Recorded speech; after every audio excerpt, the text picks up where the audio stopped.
আরও একটা long video নিয়ে আমি রুম্পা আপনাদের সামনে হাজির হয়ে গেলাম।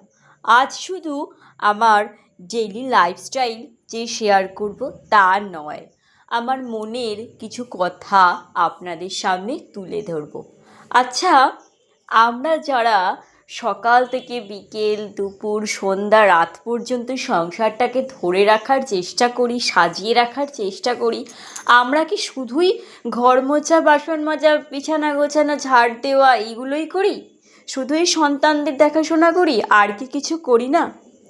আসল কথা কি জানেন তো, দূর থেকে দেখলে সব কাজই সহজ মনে হয়, আর কাছে গেলে, তার গভীরে গেলে বোঝা যায় কোন কাজটা কতটা সহজ, আর কোন কাজটার কোনো দামই নেই, কোন কাজটার পেছনে কোনো সময় ব্যয় করতে হয় না, শারীরিক ঘাম ঝরাতে হয় না, কিছুই না।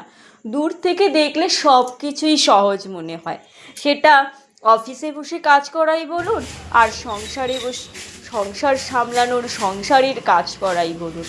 এই যেমন আজকের আমার ডেইলি লাইফস্টাইলেই দেখবেন, সংসারের কাজ করতে করতে দুটো দাদাভাই বাড়িতে আসলেন তাদের প্রয়োজনে, আমাদের কাজের সুবিধার্থে তাদের সাথে কথা বলা, তাদের যেটুকু সময় তারা আছেন, এসেছেন, সেইটুকু সময় তাদের সম্মান দেওয়া, তাদের কুশল ঠিকঠাক আছে কি না জিজ্ঞাসা করা, এগুলোও কিন্তু সংসারের কাজের মধ্যে পড়ে। হ্যাঁ, সবাইকে জানাচ্ছি, এগুলোও কিন্তু সংসারের কাজের মধ্যে পড়ে। মানে আমি বলতে চাইছি, এই যে 24 ঘন্টার মধ্যে 18 ঘন্টাই আমি ধরলাম, আমরা সংসারটাকে যে ধরে রেখেছি, এর মাঝখানে যে কত লোকজন যায় আসে, তাদেরও কিন্তু আমাদের সময় দিতে হয়। এটাও কিন্তু সংসারের কাজের মধ্যেই পড়ে। দূর থেকে দেখে মনে হয় শুধুই আমরা ঝাড় দিই, মুছি, বাসন মাজি, এইগুলোই। তা নয়, সবাইকে আমি জানাচ্ছি, তা নয়। আমরা জানি একটা সংসার মানে আমরা মানে যারা সংসারটাকে ধরে রেখেছি, আমি তাদের কথাই বলছি। তো যাই হোক, এবার ফিরে আসি আমার নিত্য নৈমিত্তিক সাংসারিক কাজের জন্য। না না, এগুলো মোটেই তুচ্ছ নয়, সহজ নয়। এগুলোর জন্যে আমাদের শারীরিক ঘাম ঝরাতে হয়, আর ঘাম তখনই ঝরে যখন সেই কাজের পরিশ্রম করা হয়। আর পরিশ্রম তখনই করা হয় যে কাজটা আমরা অন্তর থেকে, মন থেকে, মনে প্রাণে করে থাকি। সবাইকে কিন্তু আমি সেটাই বলবো, যারা আমার এই ভিডিওটি দেখছেন। তো যাই হোক, যারা আমার ভিডিও দেখছেন তাদের অসংখ্য ধন্যবাদ এইভাবে সাথে থাকার জন্য, পাশে থাকার জন্য। আজ বৃহস্পতিবার ছিল, আর বৃহস্পতিবার মানে যে কতটা দৌড়াদৌড়ি থাকি আমাদের, বৃহস্পতিবার রবিবার এই দুটো দিন কিন্তু আমাদের হাউসওয়াইফদের আমরা বুঝতে পারি, এই দুটো দিন আমাদের অনেকটাই সময় ব্যয় করতে হয়। তো সেই মতন পাঁচালি পরে আজকে পুজো করলাম। পাঁচালি পরার জোগাড়বাতি করা, সব কিছুই রেডি করা। আর আমি বৃহস্পতিবারের ফুল বুধবার দিনই আমার কর্তামশাইকে দিয়ে আনিয়ে রেখে দিই, কারণ আমার এখানে বাড়িতে আমি একাই থাকি। তো এবারে যদি আমি ফুল কিনতে যাই, পাড়াতেই বসে, তো কখন আমাদের দুধের গাড়ি আসবে, দুধের দাদাভাইরা দুধ নিয়ে আসবে, সেই জন্য আমি খুব একটা বেরোতে পারি না। তো সেই জন্য আগের দিনই কর্তামশাইকে দিয়ে আমি আনিয়ে রেখে দিই ফুল, মিষ্টি। আর যখন লাড্ডু পাই, লাড্ডুটা এনে রেখে দিলে 2-3 সপ্তাহ চলে যায়। আর আমার পুজো প্রায় শেষের দিক, মানে সুন্দর করে আয়োজন করা প্রায় শেষের দিক। এবার আমি পাঁচালি পড়তে বসবো। জয় মা লক্ষ্মী সকলের মঙ্গল করো। আমি জানি তুমি সবার সাথে আছো, সবার পাশে আছো, সবার মনের কথা তুমি একদম জানো, আর সবার মনের ভালো ইচ্ছাগুলো তুমি পূরণ করো। গুড মর্নিং, আজকে বৃহস্পতিবারে সবাইকে শুভেচ্ছা রইলো। সকাল এখন গুড মর্নিং বলছি ঠিকই, কিন্তু এখন অনেকটাই লেট হয়ে গেছে, মানে এখন অনেকটাই সময় হয়ে গেছে, এখন 10টা 15। আর আজকেও সকালবেলায় ঘুম থেকে উঠতে আমার দেরি হয়ে গেছে। আজকে তো উঠে দেখি বৃষ্টি পড়ছিল, আর সেই জন্যেই দেরিটা বেশিই হয়েছে। আর বুঝতেই পারছেন বৃষ্টি হলে কী পরিমাণ কাজের দেরি হয়। তো পুজো দেওয়া হয়ে গেছে, বাসি কাজ তো সেরেই পুজো টুজো দিয়ে দিয়েছি। এবারে যাব রান্না করতে। তো কালকে কিছুটা খিচুড়ি আছে, তো দেখা যাক কি রান্না করি। আর রুম্পা ডেইলি লাইফস্টাইলে আপনাদের সবাইকে স্বাগতম। তো কী রান্না করব সেটাই ভাবছিলাম, কারণ খিচুড়ি যা রয়েছে আমাদের দুজনের, আমার কর্তামশাইয়ের তো মানে একটা কিছু দিলেই তার হয়ে যায়, মানে একটা তরকারি। শাক রান্না করব বলে শাক কেটেও রেখেছিলাম, কিন্তু খিচুড়ি যা দেখলাম ওখানে খিচুড়ি নিলেই আমাদের অর্ধেকটাই হয়ে যাবে দুপুরের খাবার খাওয়া। আগের দিন কর্তামশাই একটু বেরিয়েছিলেন, তড়কা রুটি আনতে বলেছিলাম, সেটা দিয়ে আমি সকালের টিফিন করলাম। আর খিচুড়ি করেছিলাম, খিচুড়ির সাথে 3টে পেঁয়াজি রয়ে গেছে, একটা পটল, একটা ঢ্যাঁড়স, এইগুলো পচে পচে উঠছিল, তো ওগুলোকেও কেটে নিয়েছি। আর মাছের মধ্যে আর 3টে ইলিশ মাছ, সেটা আমি কাঁচা ইলিশ মাছের কালো জিরে কাঁচা লঙ্কা দিয়ে পাতলা ঝোল করলাম। এই যে বলছিলাম বাড়িতে লোকজন আসলে তাদেরও হ্যান্ডেল করতে হয়, এই দেখুন আমাদের পরিচিত দাদাভাই চলে এসছে তার দুধের ক্রেট নিয়ে। বৃহস্পতিবার কর্তামশাইয়ের ব্যবসাটা একটু ডাউনই যায়, সেই জন্য প্রতি বৃহস্পতিবার চলে আসে দুধের গাড়ি, দুধ নিয়ে চলে আসে। আর এদিকে আমি রান্না করতে করতে ওইদিকে দুদিকটাই সামাল দিচ্ছি। কালো জিরে কাঁচা লঙ্কা বললামই, নুন হলুদ দিয়ে তেলের মধ্যে একটু নাড়িয়ে জল দিয়ে 3টে কাঁচা মাছ দিলাম, মাছটা ফুটলো, ব্যাস তারপরে নামিয়ে দিলাম। আর হ্যাঁ, বেগুন দিয়েছিলাম, ভেবেছিলাম তো কালো বেগুন দিলে ভালো হতো, কিন্তু কালো বেগুন না থাকায় সবুজ সবুজ বেগুনগুলোই দিলাম। তো যাই হোক, কিছু করার নেই, যখন যা থাকবে সেটা দিয়েই কাজ চালাতে হবে।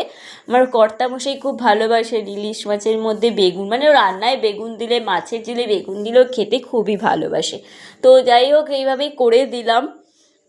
আর ওইদিকে দাদাভাই ক্রেটগুলো রেখে তো উনি চলে গেলেন, তারপর সেগুলোকে আবার সেই দুধগুলোকে জায়গায় জায়গায় ভরলাম, সেই দিকেও হ্যান্ডেল করতে হয়, এদিকে রান্নাও করছি, প্লাস আবার কখন রোদ উঠছে কখন বৃষ্টি পড়ছে সেই হিসেবে জামা কাপড়গুলো একবার তোলা একবার রোদে দেওয়া, যেন এটা ওই তোলা আর মেলার খেলা, নতুন খেলা, যেটা আমাদের নতুন বলবো না, এই সিজনটাতেই আমাদের বাড়ির বউদের এটা করতে হয়, মেলা আর তোলা, নতুন এক খেলা প্রত্যেককে করতে হয়।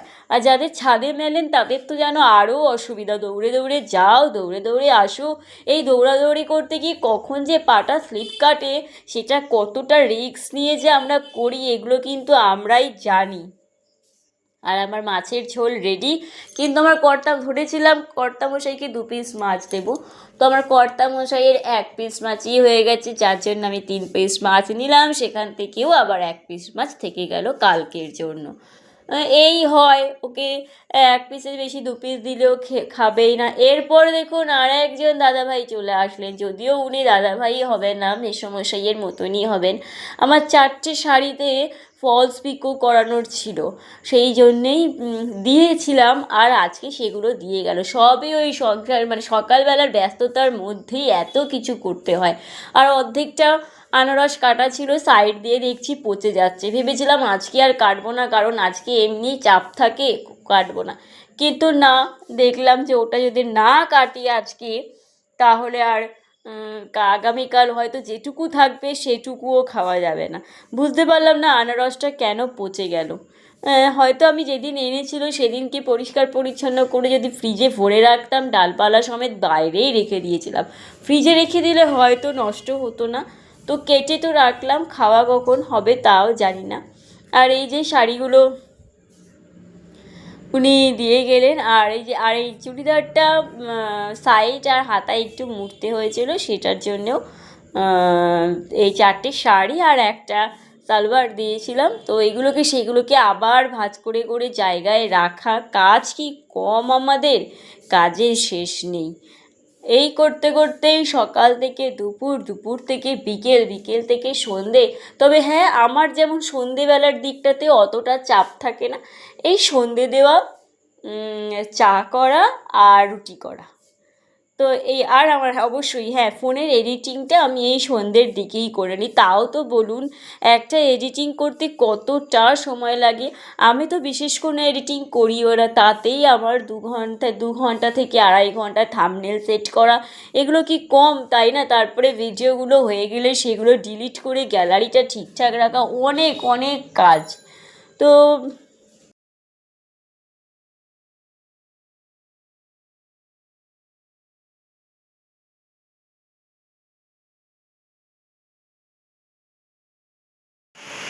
এখন ঘড়িতে 1:30 আর বৃষ্টি শুরু হয়ে গেছে। এতটাই বৃষ্টি পড়লো যে এইখানে জল মানে জানলার মেঝেটাতে জল পড়ে গেছে।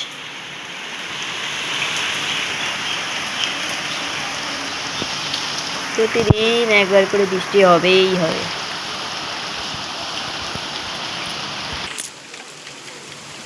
গাছের পাতায় টুকটুক করে যে জল পড়ে, আওয়াজটা শুনতে বেশ ভালো লাগে, তাই না?